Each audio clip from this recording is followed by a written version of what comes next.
So everybody, good morning.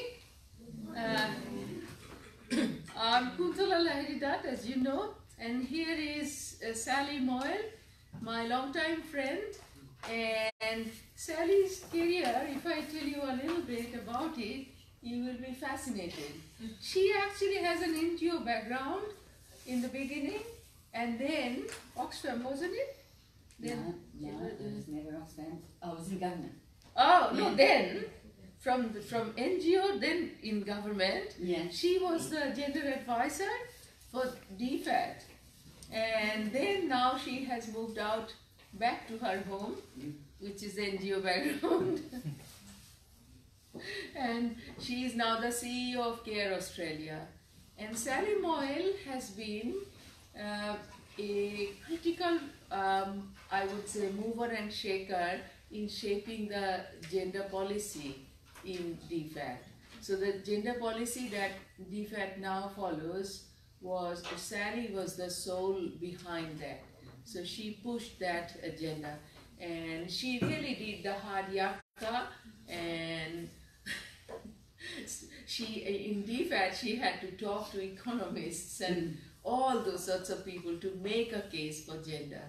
So I'm really pleased to have you, Sally, here. It's an honor, and I'm grateful to you for sparing your valuable time and giving this talk to my students. As I said, the students have come from all around the world, and they have a huge wealth of experience and expertise among them in this room. So it's fantastic to have you speak here today. Sally will be talking about gender and social inclusion, which is the main topic today. Over to you, Sally. Thank you. Thanks. Thanks, everybody.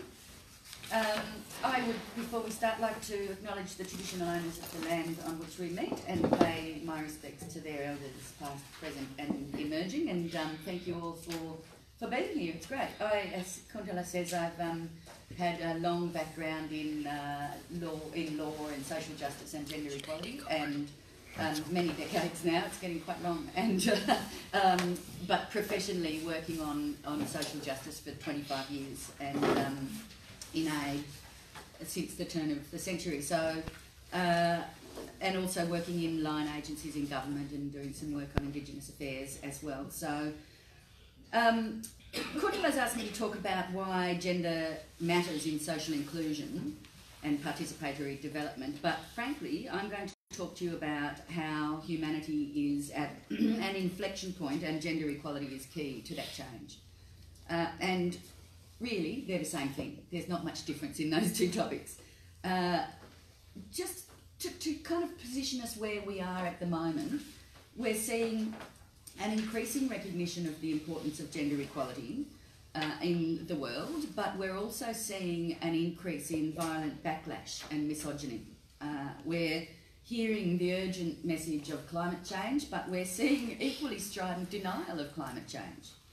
We've got rampant vertical inequality, but recognition of the importance of equality for community cohesion and social outcomes on the other hand. And to put it simply, capitalism has the power now to destroy our planet and everybody living on it. But corporates are moving towards a greater recognition of the total social value as a means of measuring the value of their work. We are seeing movement. And I was just recently invited onto the board of the Global Compact Network of Australia, so I think it's a step forward for that business and human rights network to recognise the value of NGOs, so that's super. So that's where we're at. You know, we are at a time when our humanity and our planet could go in any direction, either direction, towards destruction or towards humanity and growth, and human growth. And we are part of that. You know, what we do, what you people do across the course of your careers is going to have a real impact on that inflection point. It may be as quickly as the next decade or two that we see real change happen in one direction or another.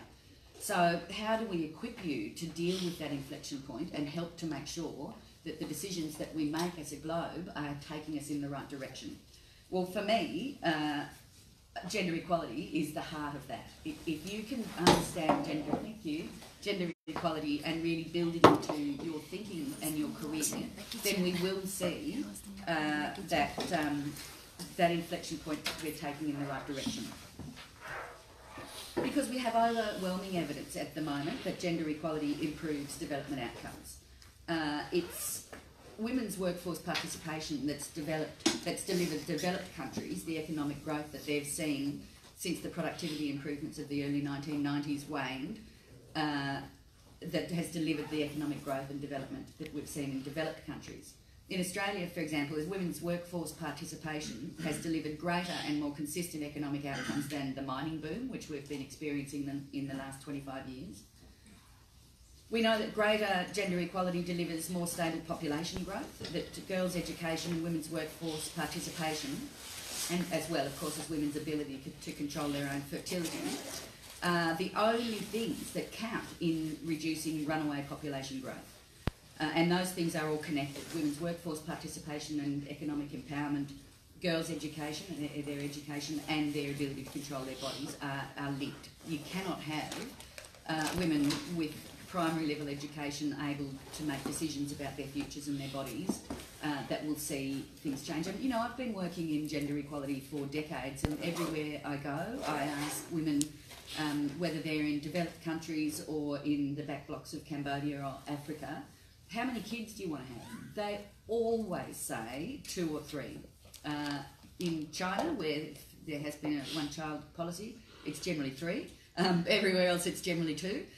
Women don't want to have 5 kids, you know. They don't want to have just 1, they don't want to have 5. They want to have 2 or 3. And if we let women make their own decisions unconstrained by social norms and family obligations, that's what we would have. So it's important that women are given the opportunity to make their own decisions. We will see that we have a population growth that's not going to take us to 9 billion at mid-century.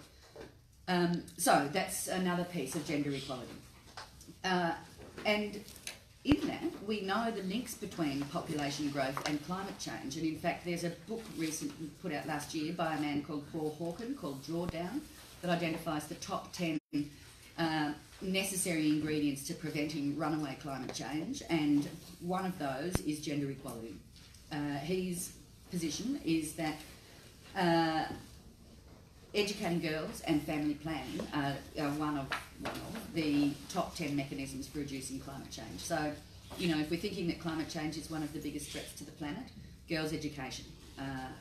And we're seeing increasing evidence that gender inequality, measured on a range of indicators from representation in national parliament to workforce participation, is strongly correlated with the use of armed force to resolve intra- or interstate conflict. That is, where there's more gender equality, measured on a range of indicators, their nations are less likely to use force to resolve conflicts. And where women are represented in peace negotiations, the peace process lasts longer and is stickier. And again, greater indicators of gender equality are correlated with lower levels of domestic terrorism. And I don't mean domestic violence there in this situation, but it's the case as well. Put simply, gender equality and peace go hand in hand. And one of the key theorists about this is a woman called Valerie Hudson, who was here at ANU last year, and I think earlier this year, on a secondment. She has put together a database called Women's Stats that she uses to do meta-analysis of all of those indicators over and all of those armed conflicts over the last 50 years, and it's you know, incontrovertible at that meta level. So, peace, prosperity, stability, gender equality is essential to all of those. And as we say in Care, where I work, Care Australia, it starts with equal. Development starts with equality. So for all of those major challenges that we face as a globe, as I say, and what we're aiming for, peace, stability, prosperity, gender equality is an essential ingredient for those. Transactionally speaking, if we're talking about instrumental gender equality work, gender equality is also essential for delivering effective development programs at a micro level, so in terms of programming. Talking about the issue that that Kundala has asked me to speak on is particularly participation. In all sectors, there are reasons why integrating gender equality and women's participation will deliver better outcomes for development programming. I remember over a decade ago, there was a program in design process in Papua New Guinea for an education program, and as is usual good practice, it doesn't always happen, but good practice, is in Papua New Guinea, you separate the women and the men and ask them separately what their advice is, because if you leave mixed sex groups, women will not have the capacity to speak. So the only way you can really get women's input is to separate them from the men. So separating the women and the men, the designers asked women, what do you think? What do you want? What do you think would be the best intervention in your community for education? And the women said, we want lighting and we want proper ablution facilities so that the girls can go to the toilet and wash their hands and deal with their menstrual cycles. And the designer said, what do you think the men will want? And they said, the men will want libraries and double classrooms. And they went, okay, fair enough. And so then they asked the men, what do you think would be the best intervention? And the men said, double libraries and libraries and double classrooms, of course. And what do you think the women will want? Well, libraries and double classrooms, of course. The men had no idea that the women had a different perspective than they did. And that's not because men are bad, it's because men don't have to think that women think differently to them. But women have to know what they think, and they also have to know what men think, and they're different, right? Women and men have different lives, and so they have different perspectives. And if you don't take account of those different things, you would not see those girls going to that school. So you need to think about including girls and women in every piece of development work that you do, separately from men. And then the important piece about that design process was that they then brought the women and men back together into the one class so that they could discuss together, and the men could learn that actually women don't see the world in the same way you do, fellas. So do you want to start thinking about that? So that's an example from an education sector. Infrastructure, if you don't listen to the way women live their lives, and if you don't pay attention to the way women live their lives, you won't see that the infrastructure interventions that you make in a development program are going to be useful for the community. And in particular, looking at who's driving on the road, who's walking on the road, how do people use the road? And it changes clearly across the globe, but in general, men are, because their greater participation in paid work, often the ones that are driving in vehicles on the road, and it's women who are walking on the road. Women often have market stalls by the side of the road, and so for me, in terms of road building, thinking about lines of sight so that trucks don't barrel over the pedestrian women, and thinking about shoulders so that women can safely set up their market stalls by the side of the road without being run down, and so that their kids don't get run down and they've got someplace safe to go. So, thinking about roads is really important to take into account the different lives that women and men have. And I remember decades ago, I was talking to an Indonesian road program manager who was an engineer, and he just couldn't understand how gender could possibly be relevant to the work that he was doing. And I said, so why don't you tell me what you're doing? Tell me about your program. And he said, right, well, we're building road, we've got 3 different sorts of gravel, we get a roller and we roll the gravel, and then we get another piece of gravel much finer and we roll it again, and then we get, and he said, I can't understand. And I said, so who's doing the rolling? Where is the road going? Who's going to use the road? And he hadn't thought of these things. Clearly everybody he employed were men, and he hadn't thought about who uses the road. He was an engineer who didn't think about humanity. And so, there's so many development practitioners who don't think about people. And the way I always used to describe it to people is, find the people in what you're trying to achieve. Whether you're dealing with competition policy in ASEAN, or road infrastructure in Indonesia, or a health program in Papua New Guinea, whatever it is you're doing, find the human beings. And once you've found the human beings, you've found gender, right? Because people aren't just people aren't just farmers or engineers or business people, they're women and men.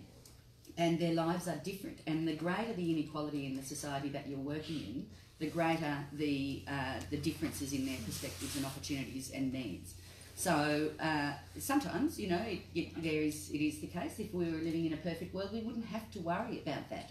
But we're not. We are living in an imperfect and unequal world, and we absolutely need to put gender equality at the heart of what you do. If you don't, you are still doing gender, but you're just doing it wrong. You're making sure that the program that you're working on is going to be gender blind, and it's not going to work for half the population. It's not going to work. It's not going to deliver development outcomes. So that's how, for me, gender equality and participation and inclusion are essential parts of development programming, but whatever we do really. But that's sort of transactional. You can deal with that from a transactional point of view, you know, just kind of, this is a technical fix. And it is a technical fix. You can do a lot better development programming through technical fixes that build in gender equality. Just let me tell you the story of the last 15 years over AusAid and DFAT. For those who may not be aware, DFAT is the Department of Foreign Affairs and Trade in Australia. It runs our aid program. Up until 4 years ago, we had a separate agency called AusAid that ran the aid program, but it's been folded into DFAT. Long story there. But, you know, I think many people in AusAid, when I started back last decade, didn't really understand why it was important. They thought that the gender specialists were sort of banging on about something that was extraneous to the real point. Let's just get on with it. Let's just build those roads, put up those hospitals, educate those children, and stop worrying about this extraneous issue of gender equality. But slowly, over time, we wore away at them, didn't we? And that people are beginning to realise that you do need to think about women's participation. But too often still, people don't get deep in their hearts the real inequality that women are facing in our region. So they would bring them into a consultation and wonder why women didn't speak up in a discussion, and they would conclude that women didn't have any particular opinions, or they were quite happy with what the men were saying, that they agreed. And you know, you might be entitled to think that if you don't recognise the inequality that's at the heart of poverty. So it just, you can imagine, shits me, right? And it's been decades trying to kind of wear away at this, and it's absolutely frustrating. I'm not alone in this. You speak to any gender and development practitioner, it's, you know, we're at the end of our tether. So when we had Julie Bishop, our current Foreign Minister, arrive in 2013, presided over the biggest cuts in the Australian aid program ever, on the one hand, but on the other hand, put gender equality at the heart of what she wanted to do. And so that gave me the opportunity as the gender lead in a newly integrated department to really run through and step this up. And the good thing was that there was a lot of new people managing aid programs in the Department of Foreign Affairs and Trade who'd never heard of gender, never heard of development until last week. And they didn't know how to kind of prevent me from really stepping us forward a bit. So for me, I think the gender strategy that we have in DFAT was a step forward from where we were. It's not nearly where we need to get to, but it was a step forward. And for me, I think we're about a third of the way in DFAT. In most aid programs, government aid programs in the world, we're about a third of the way towards gender equality at the heart of the work that we do. We've now got Canada with a feminist development program. It's possibly stepping forward again. We'll have to wait and see, but clearly it's a positive sign. But you know, you can do the work the way aid programs are asking it to be done from a very transactional or instrumental point of view. And the point is that it's not. It's a very deep and radical process that we're seeking to advance here. We won't make it if we just see this as transactional. Seeing inclusion, you know, thinking about inclusion is a good step forward from a purely instrumental business case, but it can still be accepted as part of business as usual. You can still add women or people with disabilities or religious minorities and stir. You know, we always used to say it's not just about adding women and stirring and assuming that the outcomes will be radically different if you're still doing the same things in an unequal world. It shouldn't mean that. Inclusion shouldn't mean that. Inclusion is kind of a radical notion, but it often does. It just means that people will have women in consultations, and as I say, women will sit at the back of the room and not say anything much. But the notion of inclusion doesn't actually require that radical change and rethink. So that's why I think that we, let's think about a more radical way of defining what we're doing. And for me, it's about feminism, not because gender is the only power imbalance in the world. Clearly it's not. There are many, but gender is in front of us all of the time. You know, women are 50%, men are 50%. You can't escape gender issues no matter where you are.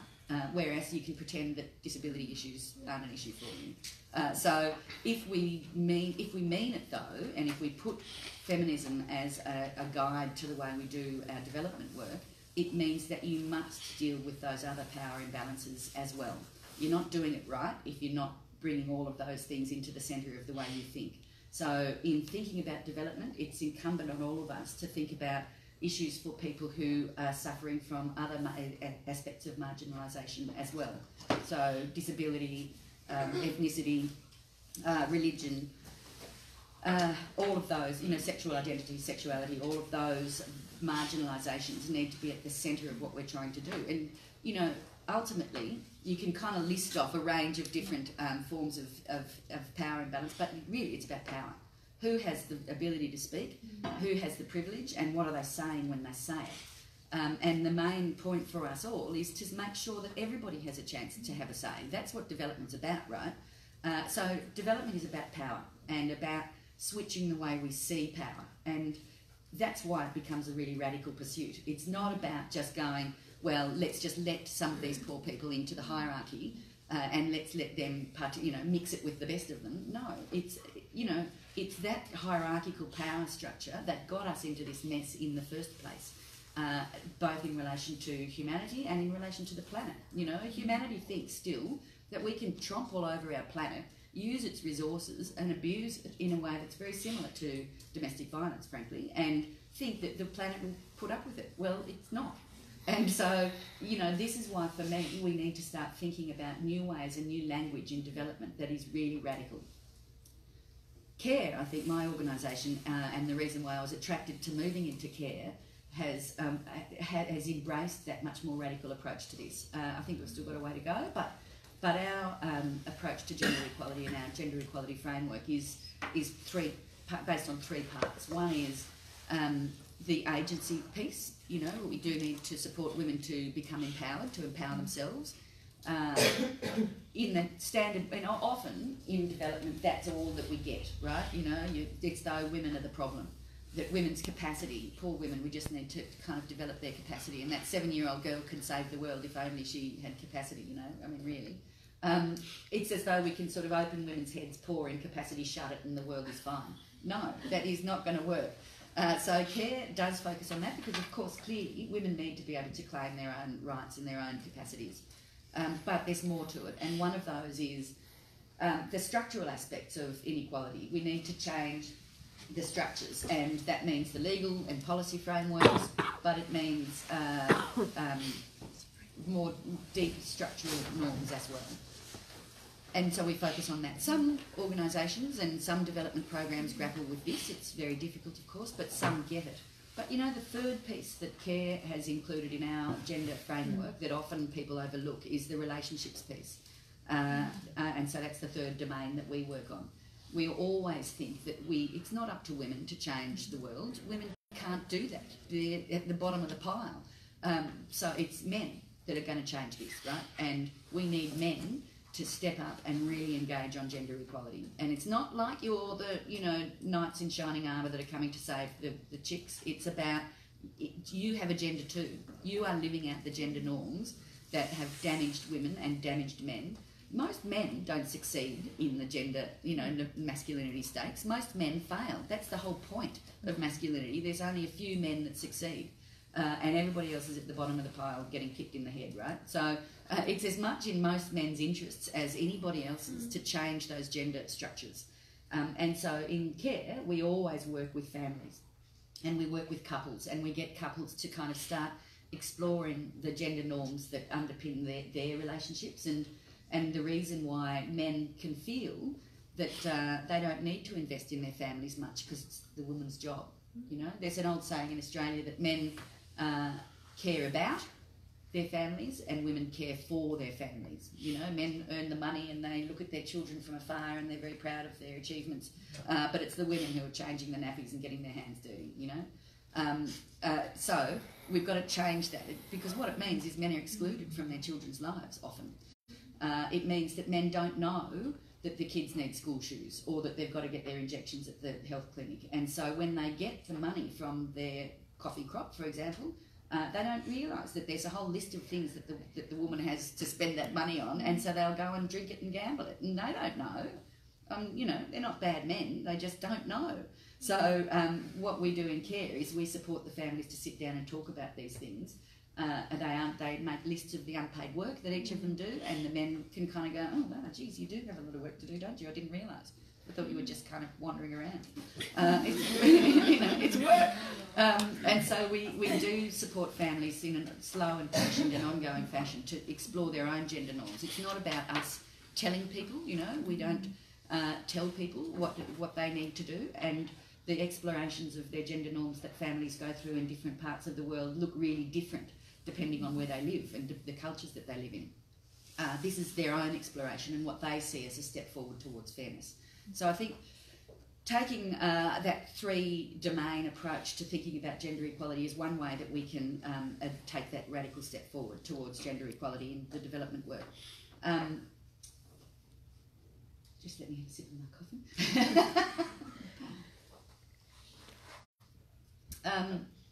I think in advancing this, it sounds really scary. How do you do this radical change? How do you grapple with power structures? That's scary. I don't know where to start. But it's kind of simple still. Even though it's big, it's not difficult. Every journey starts with a single step, right? And I've found in my decades of doing this that there's a few things that we need to do in order to start this journey. The first thing is analysis. The second wave of feminism in the West started with bunches of housewives who were stuck in their house the whole time, going to their friends' houses and telling their woes, and then realising that all of the women that they knew had the same woes. This wasn't their own problem, their own weakness, their own failure. This was structural. And those women started getting angry, right? And it's called consciousness raising, and that's where feminism came from. And so that's what we do in development, right? We do poverty analysis, social analysis, gender analysis. That's all it is. It's about looking at the gender norms that are in play in the context that you're working in, and understanding how those gender norms might interfere with the outcomes that you're seeking, and what steps you might need to take in order to level that playing field for the purposes of the program that you're running. So make sure that you do gender analysis in all of your poverty and social analysis. You get to the stage, if you start putting your gender spectacles on, where you cannot take them off again. I watch ads on television now from a gender perspective. You've got to do that in your life. You've got to look at how people are walking down the street, who's doing the work, who gets up to make the cup of tea or coffee.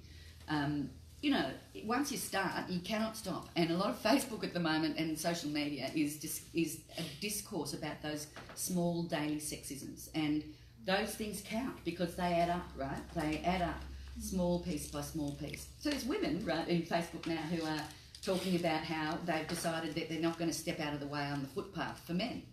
And how many times they've been crashed into because the blokes just feel that they're going to be, women get out of the way. Well, women shouldn't have to get out of the way, right? And then some of them are not, and it's hilarious because the assumption that some apparently men have that they can just walk down the footpath and everyone will get out of their way. So once you start building this into the way you see the world, you'll see it everywhere. makeup, hair, shoes. Why do women have to wear uncomfortable shoes, you know? That kind of thing. These are nothing new. I'm telling you nothing new. But once you start, you will see it everywhere. So do it everywhere, but also do it particularly in the development programming that you embark on. Put gender equality at the centre. Gender equality isn't something in developing a development program or implementing a development program that you do as a nice to have at the end, you know. And it just used to enrage me how I would see design documents in AusAid that would be completely gender blind, and at the end they'd have a single paragraph saying, and of course gender equality would be an outcome here. But how? How will you make that happen if you haven't done it deliberately, idiots? So go back and do it again, and you know, just so annoying. So put it at the heart. It must be an objective of what you're seeking to achieve. Now we know that gender equality is the future for humanity. You must put it's what you're trying to achieve. Doesn't matter whether you're working in development or finance or law. It should be gender equality that you're seeking to achieve if you care about humanity and not just about money. So gender equality, put it at the heart. Build objectives into your programming. Understand power and power dynamics. That's super important. Everywhere you look, if you start looking at power structures and how power plays out, who gets to speak in a particular context, who doesn't, who gets to listen. You know, I'm absolutely aware that as a chief executive I have power now, right? And I know that I can go into almost any venue or forum, and if I open my mouth, people will listen to me. You know, and it's like, oh, that's odd. Because it wasn't always like that, right? Even though I was always a loudmouth, I always had things to say. You know, you kind of position and authority delivers you the ability to speak. Gee, that's massive, right? So who in your lives has the ability to speak and who doesn't? Who's being silenced? So notice that, right? That's the first step down the path of thinking about power as a structure and as the thing that we're trying to grapple with in the world. Build coalitions. You know, none of us can do this alone. This isn't something that women can do alone. It's not something men can come and save us for either. It's about having multiple voices with multiple perspectives. And the more perspectives you can bring into any challenge that you're facing, the better your decision is likely to be. And there's a bunch of thinking about diversity in decision making in the corporate world, and the evidence shows that diverse voices in decision making are really hard.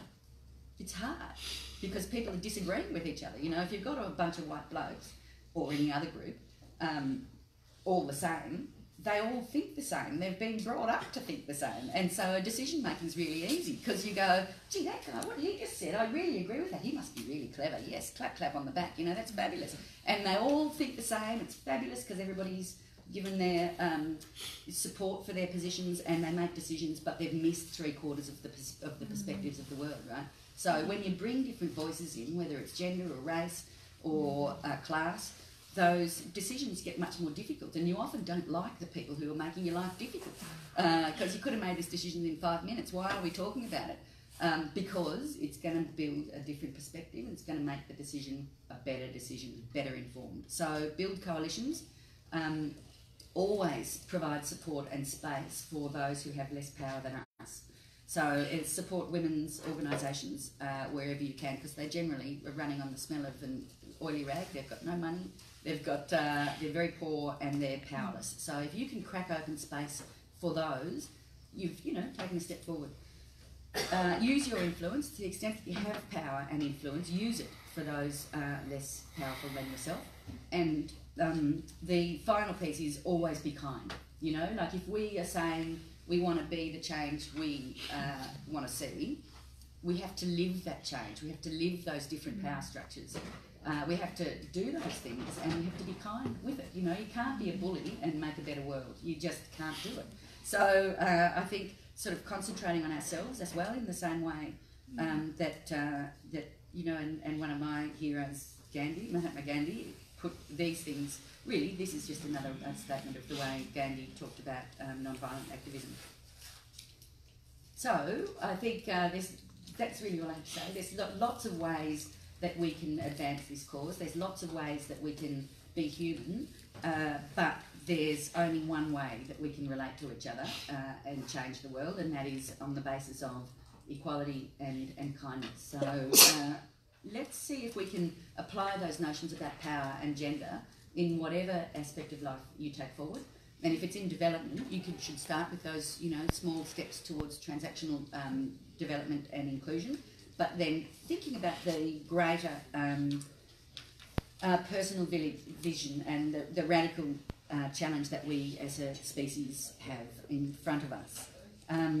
If you kind of put those spectacles on, you'll be able to grab the opportunities as they come by. If you kind of think that it's something you have to do deliberately and it's something separate to you, then you'll miss things. I mean, how many times have I seen those development practitioners just missing opportunities for real change because they haven't got their gender spectacles on? So that's really all I had to say. Good luck with it and whatever it is you do. And I thought that maybe we should leave some time for some questions. Is that right? Yes. Thank you very much. Yeah, absolutely.